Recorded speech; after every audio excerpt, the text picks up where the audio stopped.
pessoal, muito boa noite. Bem-vindos a mais um Análise de Risco podcast. Eu sou o Thiago Oliveira, do meu lado Robson Souza. Fala, Robinho. Boa noite, Beleza? pessoal. Tudo bem? Para quem está conectado aí na live, uma boa noite. Eu vou pedir para que todo mundo que está conectado, quem não se inscreveu, se inscreva no canal, compartilhe o vídeo.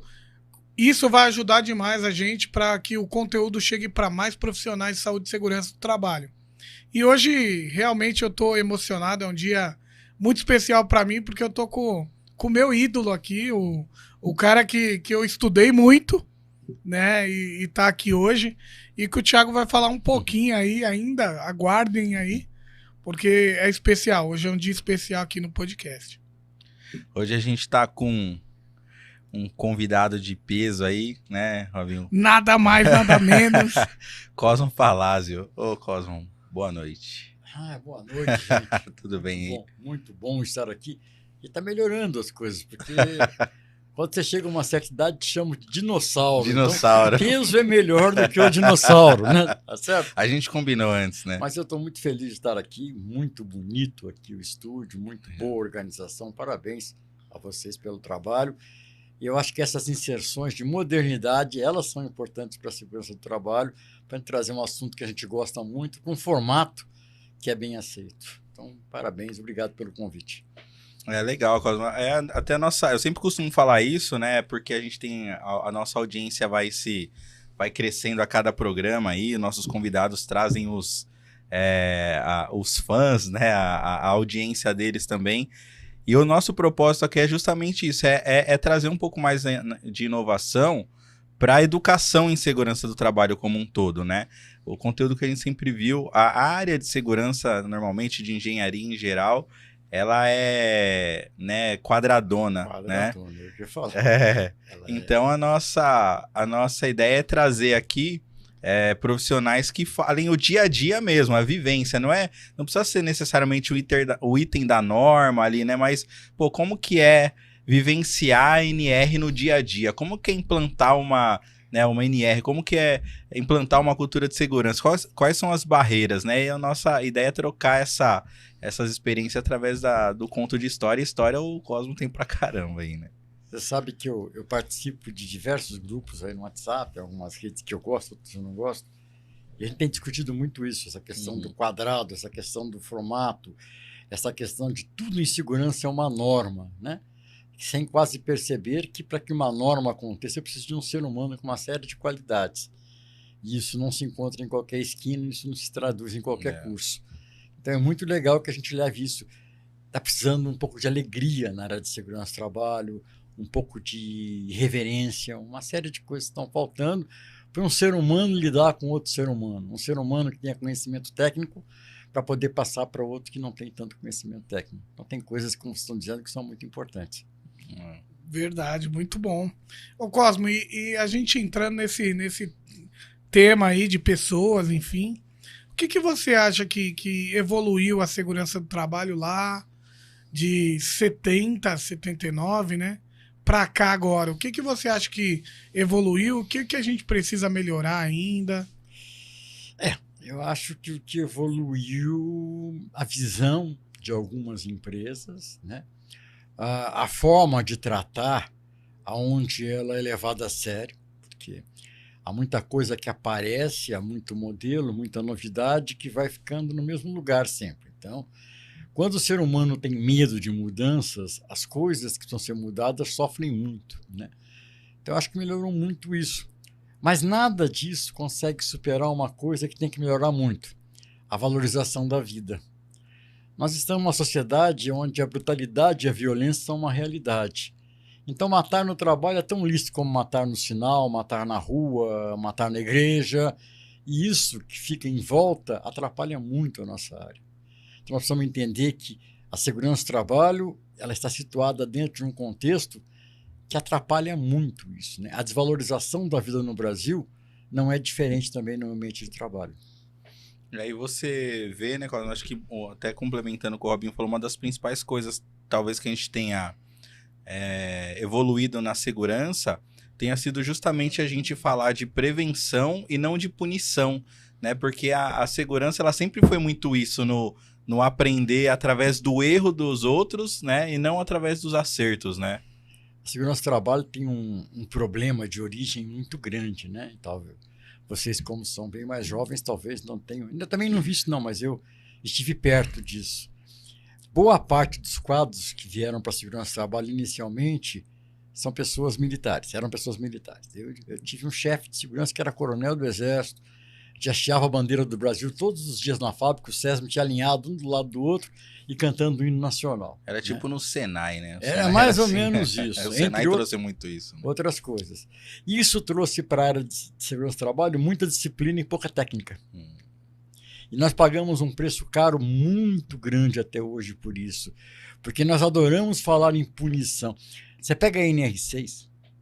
A NR6 ela não tem muita coisa sobre punição. Mas tudo que alguém sabe é que alguém pode ser punido se não vai usar um EPI. Seja a empresa ou seja o colaborador, né? Se a escolha do EPI foi errada, se o processo não existe, se não teve teste para o uso, se todos os requisitos técnicos não foram cumpridos, não importa, mas se a pessoa não usar, ela vai ser punida. Então, essa ideia de paisão da segurança do trabalho, que não investe em coisas para transformar, mas tenta punir para fazer com que aconteça, ela é muito complicada. E eu vejo isso todos os dias da minha vida. O manda quem pode, obedece quem tem juízo, ainda é muito solto por aí. E não pode ser assim, né? É um ser humano lidando com outro ser humano. É complicado, e não deveria. A gente que é uma área de educação, né? Acima de sobretudo, né? A gente deveria pôr isso mais em prática. É claro que evoluiu bastante, né? Mas sim, ainda tem esse viés militar. Aquela velha história, né? O Cosmo, da cultura do medo. A gente ainda tem isso. A punição tem que existir, senão não tem o cumprimento. Além da cultura do medo, né, a gente tem o famoso homem do saco, né? Quer dizer, não vale na esquina que o homem do saco te pega. E a gente não explica para o trabalhador as coisas com a profundidade que precisa, te bota medo. Se medo, eu sempre falo isso nas minhas palestras, se medo educasse alguém, ninguém casava. Eu casei 5 vezes, então não funciona. Não Depois que você vê a coisa complicada, mas as pessoas, o medo não educa ninguém. A transformação vem pela educação, pela formação. E no nível que as pessoas conseguem entender. Esse é um outro problema. O Brasil é um país onde quem estuda fala difícil para quem não estuda. É um negócio estúpido, é uma coisa assim terrível. Então você vê nas empresas verdadeiros tratados de segurança e o povo olhando e falando, para que serve isso aí? Isso é de comer? Pode levar para casa? Então nós estamos com muita dificuldade ainda com coisas básicas. Infelizmente, como quase tudo num país de terceiro mundo, a gente não faz uma base direito e vai agregando coisas em cima.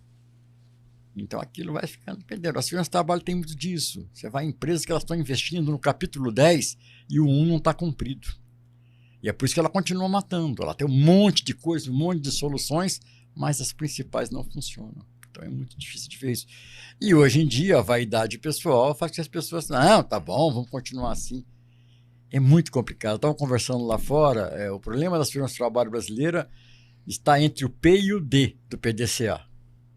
O planejamento é altíssimo, bonito, legal, mas não chega muito na execução. Não vai até lá. E daí em diante a coisa acontece, né? Concordo plenamente. E na sua opinião, Cosmo, o que você acha que deveria mudar e como a gente faz para mudar isso aí? Qual que é a dica aí para os empresários, para quem está ouvindo a gente, do Cosmo? Olha, a grande dica é a mesma de muitos anos. Lógico que no começo eu pensei muito igual a muita gente pensa. Né? Vamos fazer, vamos acontecer, tem que ser assim mesmo. Para lá. Mas um dia... Desculpe a tosse. Mas um dia eu percebi uma coisa. O grande problema da segurança do trabalho é que ela está no lugar errado dentro da sociedade. Nós tratamos segurança do trabalho com corpo especializado, sendo quase o responsável total pelas coisas. Segurança do trabalho só vai funcionar quando for anseio de uma sociedade como um todo. Quando os donos do problema forem chamados à responsabilidade. Até lá nós vamos enxugando o gelo. Vamos deixando os profissionais de segurança adoentados, as pessoas. Então, a justa posição da segurança do trabalho no Brasil, ela é equivocada. Quem tem que se interessar são os outros entes, os outros atores sociais que nós temos. E nós não trabalhamos para isso. Nós deixamos que as coisas aconteçam e sigam. É um grande desgaste. Eu tenho 30 e poucos anos de segurança do trabalho e há coisas que eu não vejo mudar, e essa é uma delas. Sim. Essa é a grande verdade, né? A pessoa só aprende segurança do trabalho na empresa. Sim. Ele não entende que, por exemplo, ele não tem uma base na escola. Ele não tem nada sobre isso. Na verdade, tem um erro nesse conceito. Nós não deveríamos ensinar segurança do trabalho. Nós deveríamos ensinar prevenção de uma forma geral na escola. Sim. Porque a gente pega uma pessoa totalmente insegura na condução de uma motocicleta, na prática dos seus esportes, na sua maneira de viver, e depois quer cortar uma fatia dela para que ela se torne segura num aspecto. Então, enquanto nós tivermos uma sociedade que pensa em fatalidade, que pensa em que as coisas são do acaso, enquanto nós não ensinarmos para as pessoas que pensar antes de fazer é uma coisa certa para a vida, nós vamos sofrer com isso. Então, desde pequeno, nós devemos ensinar as pessoas prevenção, conceitos amplos de prevenção. Ok? Eu sempre recomendo às empresas que eu faço alguns trabalhos, às empresas menores, que os quadros de avisos não tenham só coisas de segurança do trabalho, mas tenham informações de prevenção de uma forma geral. Para que aquele trabalhador entenda o seguinte: eu fazendo de tal forma, talvez eu tenha um resultado diferente. Por que isso? Porque boa parte da massa operária do Brasil são pessoas que têm dificuldades de viver. Para essas pessoas, a cultura da fatalidade é muito interessante. Se todo ano eu vou perder minha casa numa enchente, para que eu vou pensar que isso não é uma coisa do destino? Para me sofrer e me revoltar? Então, acho que vocês me entendem, né? Sim. Muitas coisas passam a fazer parte do necessário e do obrigatório. E o acidente do trabalho está nisso. Às vezes é porque também as pessoas, né, Cosmo, elas não conhecem outra realidade a não ser aquela, Perfeito. né? Eles já vivem pensando que aquilo pode acontecer a qualquer momento, e não, né? A gente usa muito isso na engenharia, principalmente na engenharia civil, né? Pode ficar à vontade de tomar uma água na engenharia civil, de assim, o cara vai construir um prédio, um exemplo bem grotesco aqui, mas ele pensa, quais os cálculos que eu tenho que fazer para que nada dê errado aqui, né? Então ele vai construir, o que eu vou fazer para que nada dê errado? E acho que no planejamento de uma atividade, por exemplo, a gente tem que trabalhar muito isso na cabeça do colaborador. Cara, você tem que pensar de uma forma onde você vai trabalhar e fazer sua atividade, e chegar no final da sua atividade sem que nada tenha dado errado. Como que você vai fazer isso, né? Acho que essa cultura da prevenção, dessa Exato. forma, acho que funciona bem também. O grande problema é que talvez se a gente ensinar para as pessoas que é possível ser diferente, as pessoas comecem a pensar demais que outras coisas também podem ser diferentes. Então, uma sociedade onde a fatalidade está implantada como um valor, isso é assim mesmo, ou visto acidente de trabalho, né? Não, olha, morreu, mas poxa vida, morreram só 9 na Copa do Mundo, olha, no Catar morreram só 4. Quando só precede um número, seja de 1, de 500 ou de 1000, já começa a demonstrar que aquilo é uma coisa aceitável. Quando uma coisa é aceitável, nós não trabalhamos para modificar. Né? Isso torna-se cultura. Fala-se tanto em cultura. Então, a cultura da normalidade é que o trabalho mate. Quando, na verdade, quando eu me formei há alguns anos atrás, passado alguns anos aí, talvez a quantidade de recursos que nós tivéssemos naquela época, acidente fosse uma coisa bem relacionada ao trabalho. Hoje é pura sacanagem. Levando em consideração que o que mata é trabalho em altura, falta de escoramento de vala, que são 2 coisas que são resolvidas com algumas centenas de reais, é má vontade e sacanagem. O ano passado a gente tentou propor para o Ministério Público, vamos fazer campanhas de 2 em 2 anos de erradicação de certas condições. Então vamos escolher o trabalho em altura, vamos criar um site para o trabalho em altura, vamos pôr cartilha, vamos fazer isso. Depois a gente pega o escoramento de vala, para a gente pontuar alguma coisa e começar a educar uma sociedade. Não é possível que no século XXI, nós tenhamos gente morrendo soterrado por falta de pedaço de madeira escorando um buraco. É inaceitável. Concorda? Então, tecnologia tem, não é caro, o que falta é boa vontade e cuidados. Agora, do outro lado, tem uma coisa interessante. A gente fala da ignorância do trabalhador. E quando a gente fala de ignorância, ele tá uma palavra muito pesada. Ignorar é desconhecer. A ignorância do empresário é pior do que a do trabalhador. A maioria dos empresários de pequeno e médio porte no Brasil são empregados de ontem, que montaram ali uma empresa e vão tocando, que se apoiam de algumas instituições cujo corpo técnico também não entende nada do que está falando. Eu vejo cartilhas e materiais por aí que eu dou risada. Então é um ciclo vicioso tão forte, tem que ser rompido. Agora, para romper isso, tem que romper a hipocrisia de algumas coisas, né? E romper a hipocrisia no Brasil é um negócio complicado, porque todo mundo se ama, né? É uma barreira quase inquebrável, né? Sim, sim. Cara, falando em hipocrisia e insegurança, o placar da segurança, cara. Acho que hoje em dia é meio o placar que eu digo lá.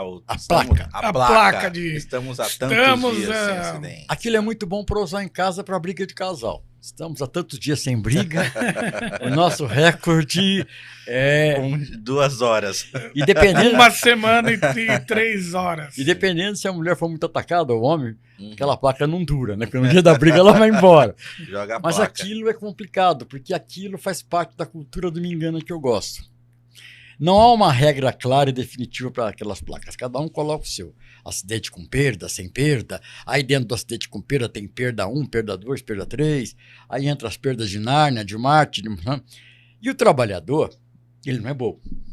Então ele sabe que o cara machucou lá dentro. E olha para a placa, pô, isso é tratado com mentira.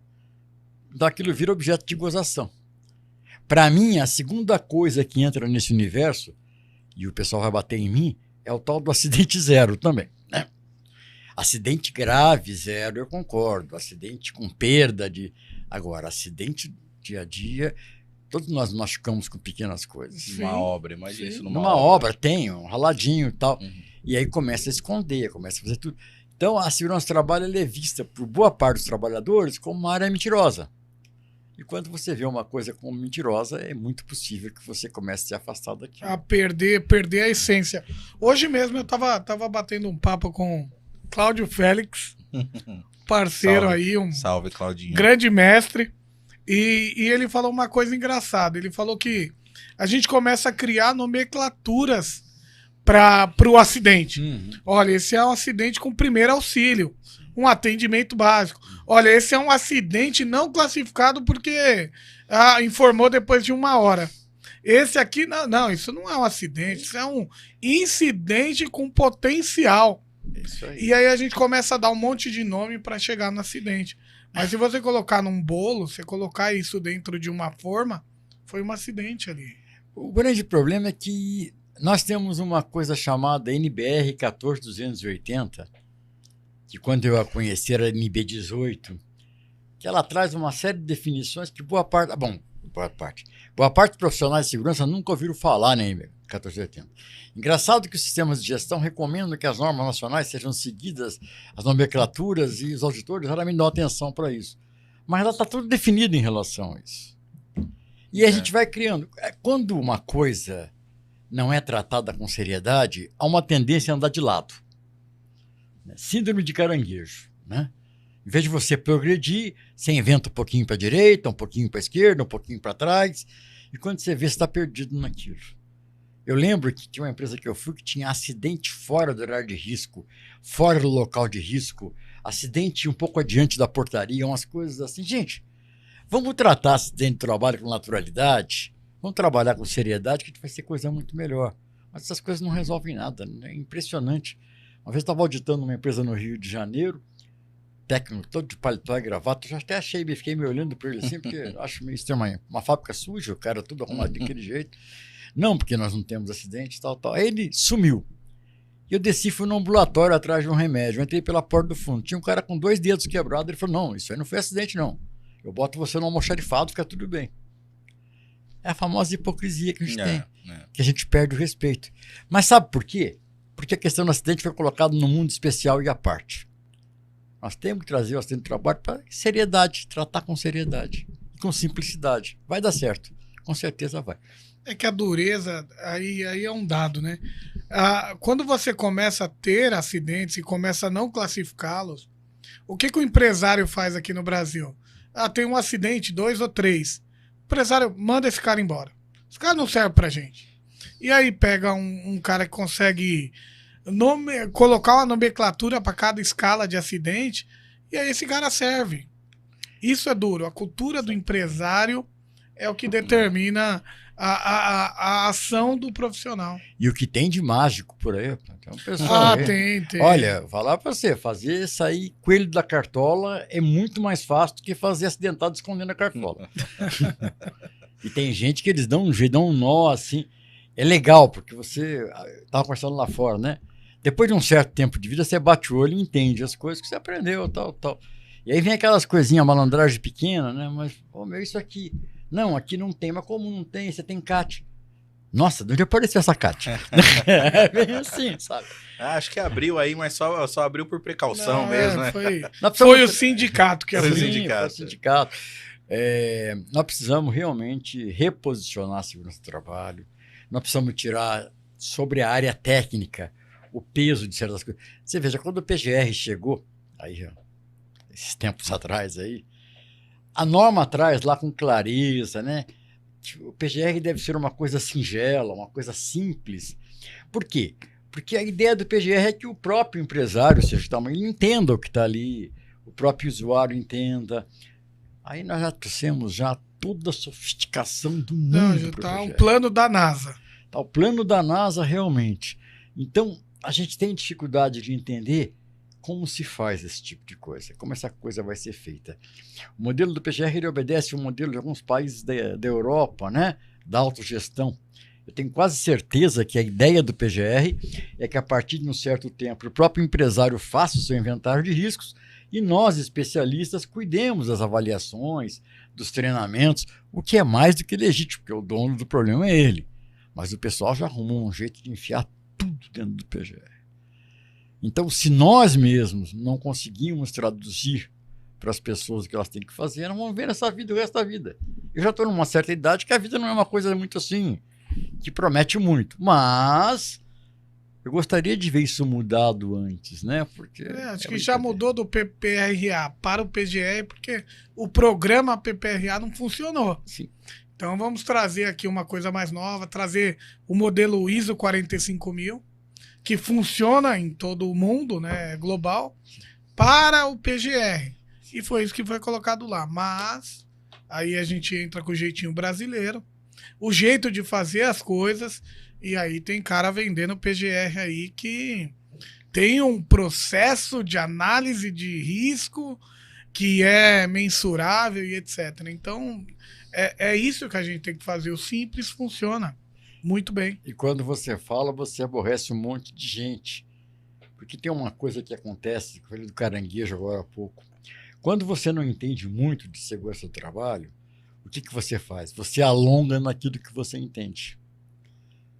Então você enche programas, você enche laudos, você vai enchendo, porque o processo de execução, de negociação, de execução, você não domina. Então você acaba fazendo o meio de campo. Parece certo time de futebol que a gente conhece, que tem um meio de campo lotado, mas não tem ataque. Né? E assim, o nosso trabalho está bem assim. Né? Tem muita gente agrupada naquele meio ali, fazendo a mesmice, achando que aquela mesmice, né? Já falei numa palestra no ano passado, escrevi sobre isso. A sua segurança é com S de segurança ou de sensação de segurança? A gente cria muita sensação, muito enfeite, muito papel, mas você chega na ponta do processo, o cara está sem sapato. Não, mas eu tenho um programa para escolha de sapato, tá ótimo, mas será que esse programa de escolha de sapato pode comprar um sapato? Calma. Então, o chão, né, o feijão com arroz, infelizmente está sendo muito mal feito e vai continuar sendo mal feito. A não ser por alguns que têm vontade. Eu conheço empresas, está falando do Cláudio Félix. O Cláudio é um cara seríssimo, né? Eu conheço o Cláudio da empresa anterior onde ele estava. E eu sou uma pessoa que raramente, sou escorpiano, raramente eu elogio alguém. Né? Um dia eu não conhecia, eu liguei e falei, quem é o cara que planejou esses trabalhos da maneira que são feitos na rua? Fulano. Eu falei, nossa, que coisa bacana, que coisa efetiva, que coisa que acontece realmente. Então, meu respeito pelo Cláudio começou nessa visão. Não é porque ele é bonito, é feio, não é porque ele é azul, é verde, mas porque o que ele faz tem resultados.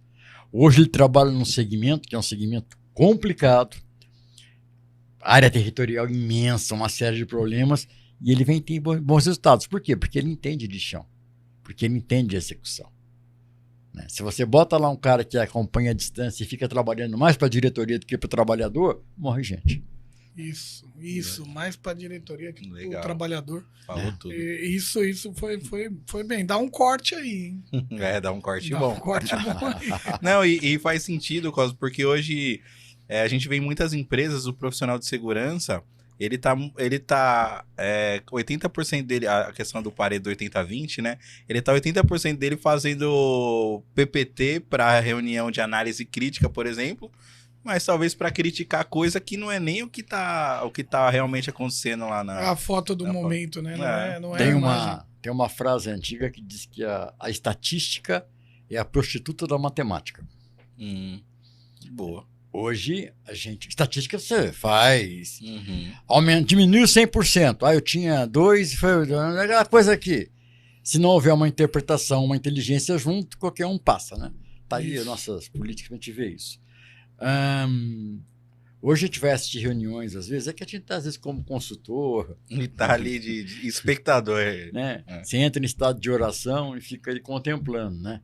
Mas aquilo que está na planilha de Excel não corresponde à realidade nenhuma.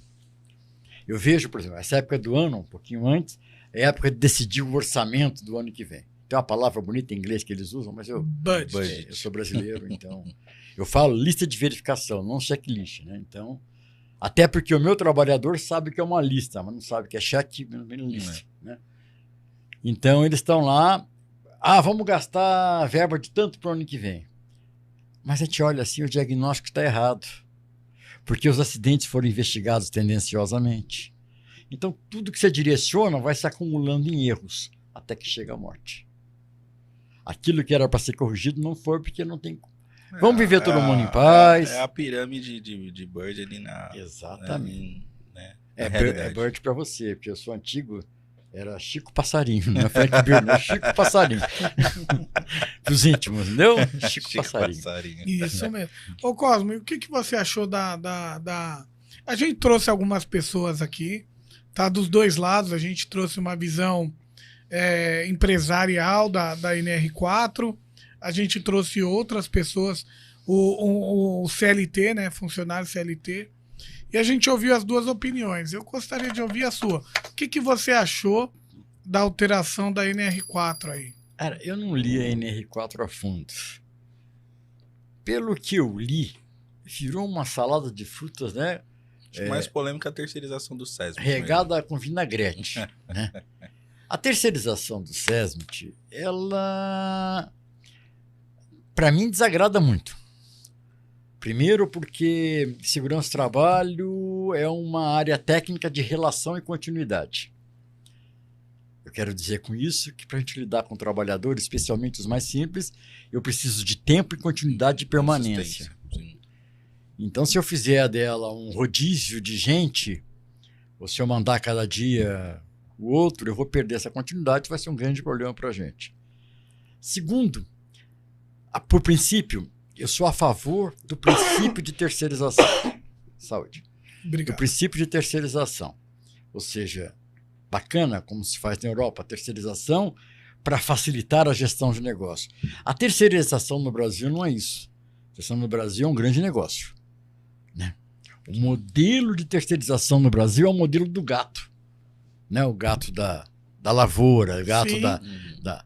Ou seja, eu vou ganhar em cima de você e nada vai mudar ali dentro, praticamente. Então, não é inteligente. Então, eu não gosto dessas duas coisas. Não sei por quê. Sinceramente, não sei. Incomoda tanto a certas autoridades o SESMIT estar na R4 garantido. O que eu desconfio, e eu sou muito sincero em tudo aquilo que eu falo, é que talvez os técnicos de segurança do trabalho, também os engenheiros, os médicos, são tão dedicados que a coisa da segurança quase se torna real para essa atuação. E isso incomoda num mundo de tanto pseudo. Tá? Mas eu não gosto, a princípio eu não gosto, não acho que seja interessante. Aí você lê na internet, vai dar mais emprego, vocês são contra. Tem gente que faz uma análise tão rasa, né? Que... igual a gente tá falando da estatística, né? Cada um vai olhar pelo lado que lhe convém, né? Vai Sim, interpretar o resultado sim. pelo lado que lhe convém, né? O grande problema disso tudo, e isso nós não vamos entrar em detalhes aqui, porque é um assunto meio complicado, sempre existiu e vai existir um grande interesse de certos segmentos dentro da sociedade de centralizar as questões de segurança do trabalho em algumas entidades. Qualquer pessoa que seja um pouco mais esperta e olha o mercado de trabalho, observa como algumas instituições no Brasil começaram a contratar profissionais de segurança nos últimos anos, adquiriram equipamentos, achando que, e com razão, que tudo seria jogado dentro dessas instituições. Nós corremos um grande risco com isso ainda. Então eu vejo colegas donos de consultoria, agora vai ficar bom. Ele pode acordar no dia seguinte com todos os clientes dele batendo em outra porta, que consegue oferecer com menor valor, porque paga menos imposto, porque tem melhores condições. Sim. Então, essa má intenção, ela sempre existiu. Há muitos anos houve uma reunião em São Paulo, participaram alguns amigos meus que contaram algumas coisas sobre isso, que eu não vou declinar aqui, mas sempre existiu. Então, a gente pensa muito pequeno, às vezes, por que uma norma como a NR4, nem 5% das empresas no Brasil tem SESMIT, qual que é o interesse? Chama tanto atenção a ponto de um ministro se interessar por ela. Não sejamos inocentes a ponto de achar que alguém botou aquelas gôndolas de bingo e caiu a bolinha da NR4, que não é. Alguma intenção tem nisso. Sim. Essa intenção sempre se dirigiu para algumas coisas que há alguns anos a gente fala. Eu tenho um amigo meu que deve estar até assistindo aí, que é o Whindersson, lá de Uberlândia. Um abraço pro Whindersson. Se tiver aí todo mundo de Minas Gerais, tem bastante gente aqui de Minas Gerais. Tem. Mandar um abraço pro Wesley aí, que sempre participe, umas perguntas, uns insights muito bons. Pessoal, todo mundo, pessoal aí, EPIcast assistindo, aí um abraço, pessoal.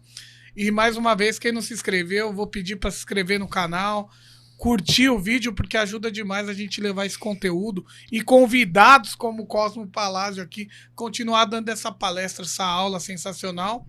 E comenta com o colega, divulga, ajuda a divulgar aí o análise de risco, porque a gente quer levar esse conteúdo de qualidade para todo profissional aí, fazer o profissional ver a verdade, né? A verdade que ninguém ensina na sala de aula. Tá aqui. Vamos aproveitar e falar do professor Azevedo, então, né? Professor Azevedo está conectado aí. Um abraço, conectado. Professor Azevedo. Pessoal, a gente estava até falando, né, quase um pouquinho mais cedo do professor Azevedo, quase contando as histórias aí. O professor Azevedo é um grande parceiro nosso aqui através do TST Online, né? O TST Online é uma empresa que faz de tecnologia e um software que faz a migração dos seus dados para o e-social, então com confiabilidade ali, garantindo a agilidade também dos seus dados para o e-social. Então quem tiver nessa toada ainda, logo estamos em 2023 já, o e-social vai pegar, então acessa lá testonline.com.br, vê lá tudo que você precisa, e o professor Azevedo consegue te assessorar muito bem no quesito e-social, tá? Eles também têm o PGR-TR, que é o PGR especializado lá para o trabalhador rural, né, Robinho? Sim. Então, quem estiver precisando também, pode acessar lá, testonline.com.br. É um dos poucos profissionais Exatamente. Aqui, né, com a consultoria especializada em PGR-TR. E assim, hoje a gente precisa de uma ferramenta para migrar os dados. E o professor Azevedo tá lá, tem uma tecnologia muito dinâmica, né? Muito didática, fácil de utilizar. Então procura lá o professor Azevedo, o link vai subir aí na tela, na live. Procura lá, fala que viu aqui no canal Análise de Risco que ele tem um desconto especial para você aí que está assistindo a live. Azevedo, um abraço para você. Antigamente a gente se via bastante, porque estava nos eventos da proteção. Daqui a pouco aparecia o Azevedo com a câmera dele. Meio da aula, meio do congresso, o cara sempre batalhador, muito batalhador. E eu não conheço os trabalhos dele, esses dois, mas tenho certeza pelo conhecimento que ele tem, conhecimento prático que ele tem, são coisas boas. Isso é uma outra coisa que eu gostaria de alertar muito, né? Hoje todo mundo faz programa, faz software, mas muito cuidado da onde vem o olhar. Se esse programa é construído do olhar de chão de fábrica para realização, uma coisa. Se esse programa é construído de cima para baixo, Você vai trabalhar para o programa a sua vida inteira. Então, eu acredito que os programas do Azevedo sejam bons porque ele tem um conhecimento muito bom disso. Um abraço, Azevedo. Um abraço. E aproveitando o ensejo aí, Carlos, o que você tá achando desse social, cara? Como que você tá vendo aí a aplicação das empresas? Se é que você tá tendo algum Você contato. começou lá no começo, né? A revista Proteção tem muito disso, né? Bom, desde que o E-Social começou a aparecer, eu ganhei algumas apostas. Ganhei dinheiro, hein? Ganhei dinheirinho de um, do outro, assim. Dinheirinho pequeno. Aposta de técnico de segurança, né? Mas eu dizia, isso não vai sair, isso vai rodar, isso vai para frente, isso vai acontecer, isso não vai tal. E foi sendo postergado, tal. E eu vejo, eu vou contar por que das minhas diferenças com o E-Social. Porque, de repente, boa parte do pessoal da segurança simplesmente abandonou o chão de fábrica para cuidar de E-Social. Preciso explicar uma coisa para as pessoas. Aquilo que você vai colocar no E-Social precisa ter alguém para fazer acontecer lá embaixo. Então, hoje, esse ano eu não fui à feira de segurança. Primeiro ano na minha vida que eu não fui na feira de segurança. Falei, eu vou lá, eu vou estressar. Porque metade da segurança do trabalho hoje é o pessoal que gosta da higiene e metade gosta do E-Social. Como eu gosto de segurança do trabalho, eu não tenho mais espaço. Não sou contra, acho interessante. Não acho que vai ser o que as pessoas pensam, porque nosso país ele não tem essa ideia de se produzir prova contra si mesmo. E eu digo isso por quê? Porque eu já estava na área quando saiu o PPRA, eu já estava na área quando saiu o LTCAT. Agora vai. Não, agora vai. Aquela coisa de Fiat 147 a álcool sem partida. Agora ele vai andar. Não é isso que muda as coisas. Realmente não é isso que muda as coisas. Eu sempre digo e repito, o pessoal da segurança fica esperando o Messias que virá salvar a área de segurança. O PCMSO, o PPRA, Agora vai. PGR. Agora vai, o PGR. Não, olha, leia o contexto da sociedade que você vive.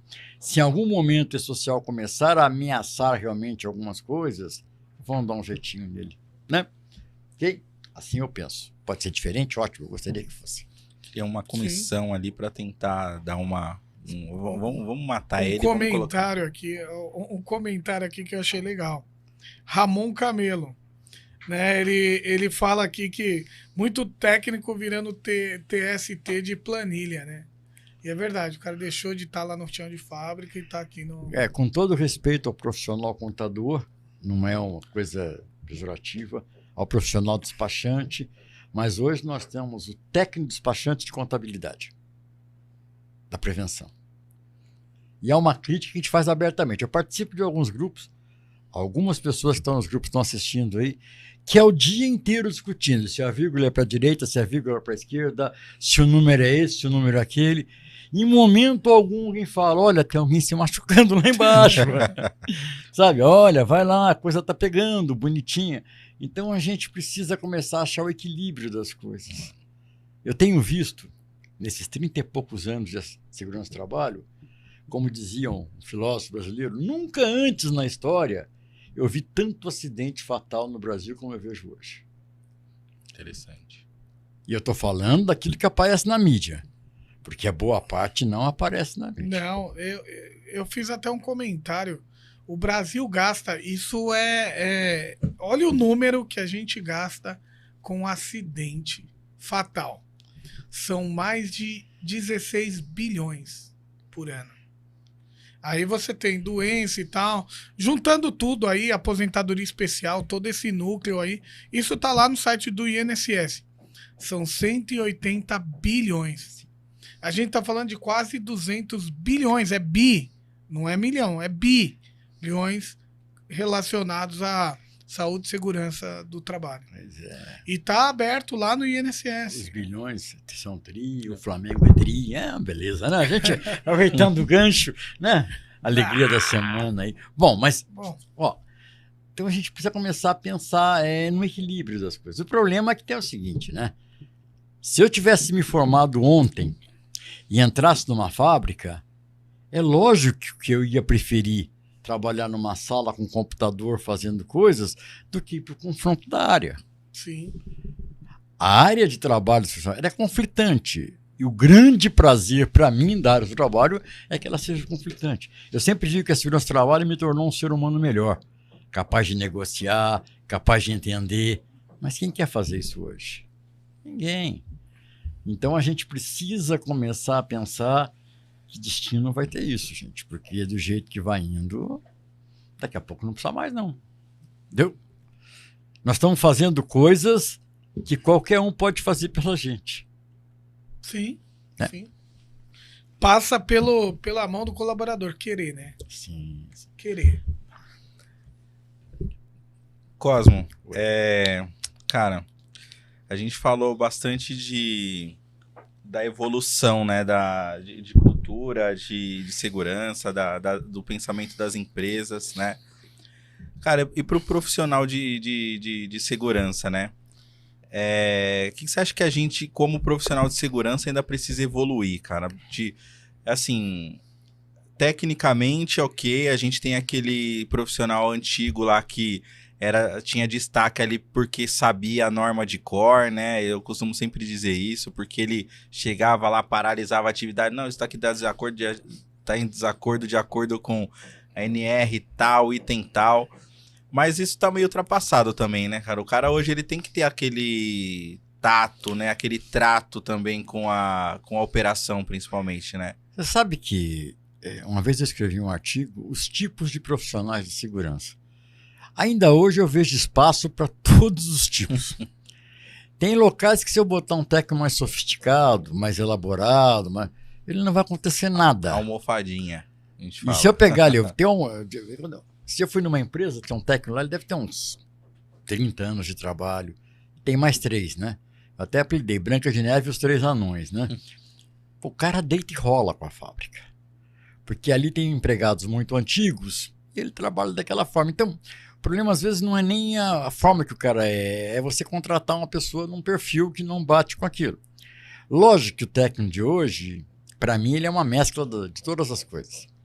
Eu já escrevi sobre isso, né? O técnico atual ele tem que ter a visão do inspetor, ou seja, a visão de inspecionar, que para mim durante muitos anos ainda vai ser a inspeção de segurança, para mim é a rainha da coisa, né?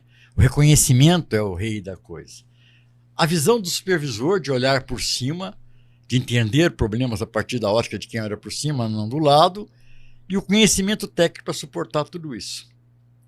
Então essa somatória é importante, mas uma somatória equilibrada, porque se for um bom inspetor, mas não saber o que fazer tecnicamente, fica uma porcaria.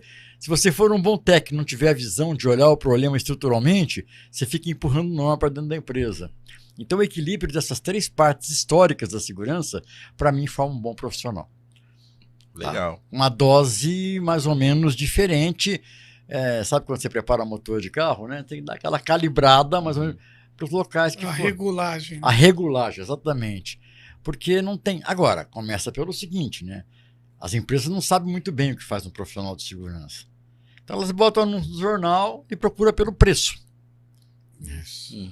Eu acho um absurdo. Eu vejo empresa de grau de risco 4 contratando técnico sem experiência nenhuma para trabalhar. Isso. Se ele for inserido numa equipe, eu até entendo que ele vai desenvolver.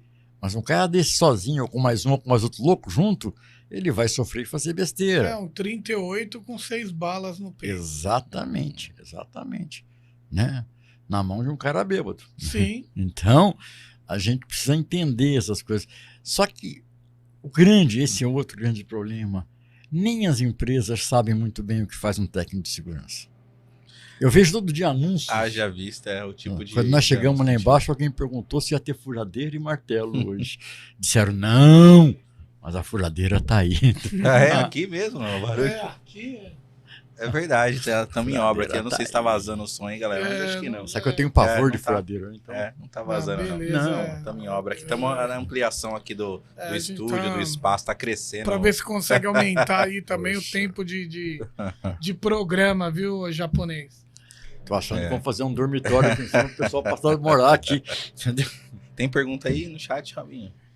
Olha, tem pergunta, correu alguma coisa, eu só quero fazer um destaque aí pro pessoal de Minas Gerais. Eu não sei a sua atuação lá em Minas, mas tem muita gente de Minas Gerais. Ramon e por aí vai, né? Adriana, Iara, muita gente aí de Minas Gerais, um abraço. E mais uma vez aí pedir para quem não se inscreveu, se inscrever no canal, curtir o vídeo, curtir a live, porque faz com que o nosso conteúdo chegue para mais profissionais aí, como vocês, que estão assistindo aí.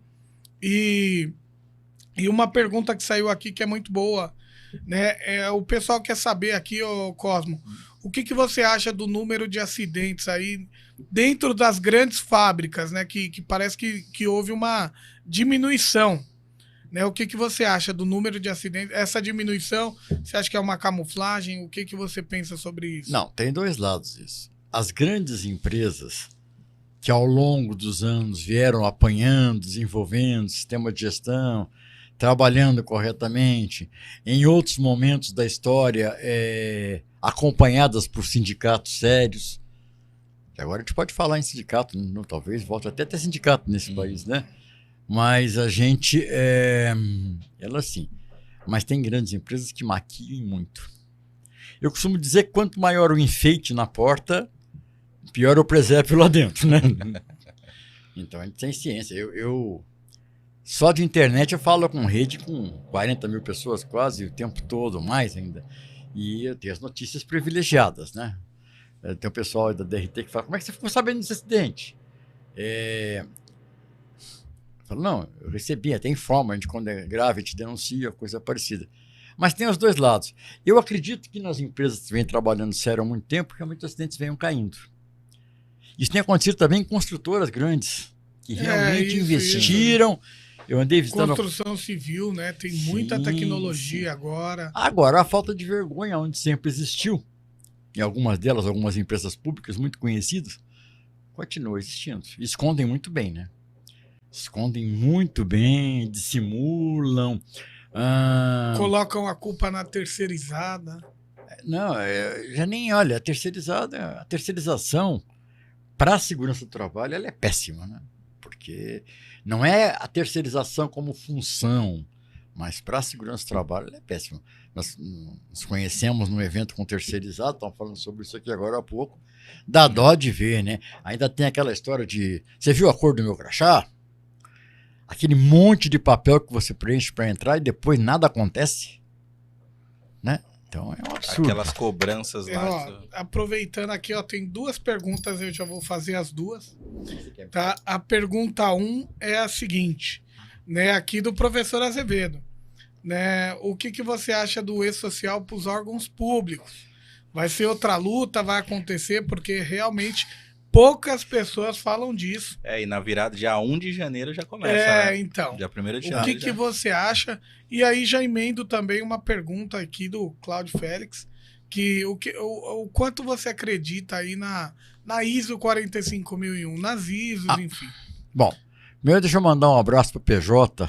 PJ é um técnico muito conhecido que residia aqui na região de Valinhos. Hoje está lá em Minas Gerais. Ele esteve com vocês, inclusive, lá na feira. Ele estava comentando comigo. Parece o Visconde de Sabugosa, é uma gringa. Sim. Ele mandou um comentário agora há pouco. Ele falou, vou estar amanhã lá. E aí o PJ tá lá de resguardo, tá com um nenenzinho de 3 meses em casa. Caramba, ele tava lá na FISP. Não, é para dar uma esquecida, assim. Tá. Ele tem uma menina linda, que eu sou apaixonado. Um abraço para os 3, para sua esposa também, PJ. Espero ver você aqui em São Paulo por esses dias, tal. Bom. Primeira pergunta do Azevedo. Azevedo, eu vejo com dificuldades. Eu vejo com muita dificuldade que a questão do serviço público ela é uma caixa fechada muito forte em termos de segurança e saúde do trabalho, com problemas seríssimos lá dentro. E eu não entendo como é que um país que tem uma Constituição que fala que todos são iguais diante, você tem tratativas diferentes em termos de segurança e saúde para um lado e para o outro, né? Esse ano e no ano anterior que se fala tanto em Constituição no país, tem umas pessoas lá em Brasília que se diz o guardião da Constituição, é só quando interessa, quando é para cumprir a igualdade nas situações não serve. Então eu não vejo com muita atenção porque eu acho que vai dar problema e problema grave. A segunda pergunta do Cláudio Félix é muito interessante. Cláudio, o dia que as pessoas entenderem o que é uma norma ISO, vai ficar muito melhor. Muita gente já entendeu, graças a Deus. Você, inclusive, é um deles, né? Esses padrões são padrões de referência das melhores práticas do mundo que deveriam rodar dentro das empresas de maneira adequada. Só que para nós chegou, lá no começo, eu peguei o começo de todas essas coisas, né? Eu lembro, Primeira vez que eu vi uma ISO na minha vida, o cara falou, vamos escrever pelo menos 3 procedimentos para cada coisa. Eu tenho uma foto lá em casa ainda. A gente tinha procedimento, a sala do tamanho desse estúdio, tinha uma parede de procedimentos. Porque o entendimento que a gente tinha é que a gente tinha que tratar uma norma de sistema de gestão como a gente tratava NR, respondendo com documentos, sem se preocupar com as práticas. Quando você implanta, quando você implementa, ou seja, quando você implanta e implementa, entendendo isso, é uma maravilha, porque você refina e formaliza um sistema e vai trabalhando com melhorias com uma coisa formalizada, a famosa melhoria contínua que tanto se fala. Quando você engessa, você arruma um filho para criar para o resto da sua vida. E aí o criador começa a trabalhar para a criatura. E é o que eu vejo. Eu conheço empresa aqui em São Paulo, quando vai ter auditoria, 3 meses antes ela contrata 5, 6 pessoas para organizar os papéis para o auditor. Isso por si está errado.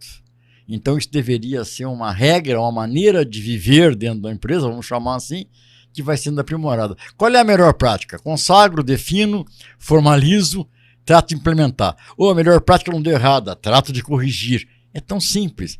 Mas as pessoas pegam o modelo inteiro de ISO e tentam engessar tudo de uma vez só. E é legal, Cosmo, isso que você comentou, porque é igual um comentário que você fez anterior do PGR, né? Que o PGR ele foi concebido para ser simples, para que ele consiga rodar e permear pela organização de uma forma que qualquer um entenda. Sim. E às vezes o SGI, seja o SESMIT, pega aquilo e cuida tanto daquele filho ali que ela se torna a detentora daquilo e acaba sobrando para... O SESMIT monstrifica. Monstrifica o PGR. E acaba sobrando para ele, porque fica muito técnico. E aí, pô... O trabalho é todo dele. Aí ele vive só daquilo. Ele enche de avaliação, aí quando tá acabando já começa outra, aí vai avaliando, tá bom, você avaliou. E agora, o que a gente faz? Não, nós vamos avaliar. Então a gente precisa aprender. Chega lá no final, tá faltando um EPI pro colaborador. Qual é o problema? A falta de conteúdo técnico. Sim.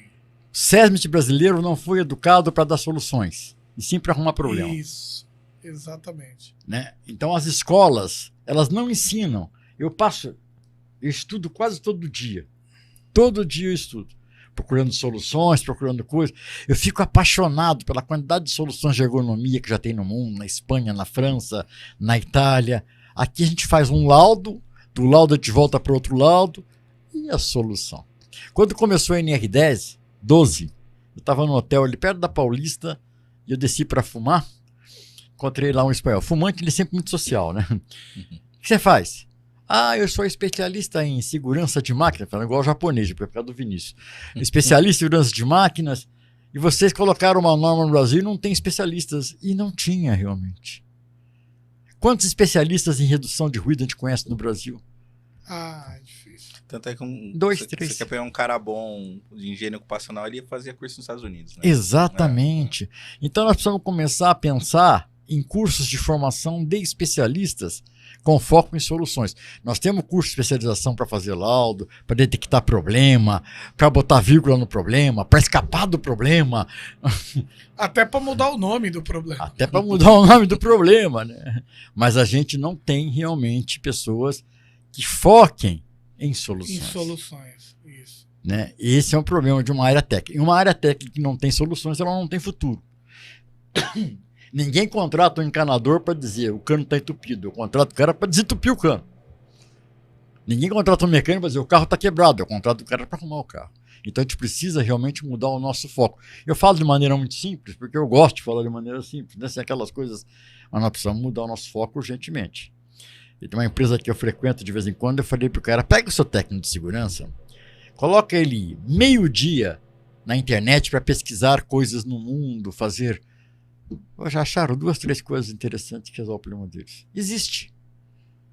Mas nós temos uma cultura de bota o EPI, tira o EPI. É insalubre, não é insalubre. Você não vai a lugar nenhum. Né? Você não chega Sai a lugar caro. nenhum.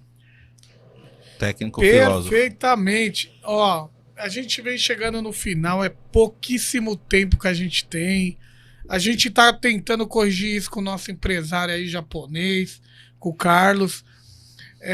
O programa é pouco tempo, eu volto a pedir aí, quem não se inscreveu, se inscreva no canal. Eu já Curta, compartilhe esse conteúdo, porque vai ajudar a gente a levar esse conteúdo para mais pessoas. Um abraço aí pro Ronaldo da BN, que está assistindo a gente aí. Uma boa noite. William Lopes, né? Também aí uma boa noite. Sheila Gaúcha assistindo. A Sheila é uma técnica brilhante e a especialidade dela quando não está fazendo o nosso trabalho é fazer farofa. Olha aí. Sheila, estamos disponíveis aqui para fazer uma degustação. Mande aqui pro canal, entre em contato aí com a nossa assessoria, eles vão passar o endereço.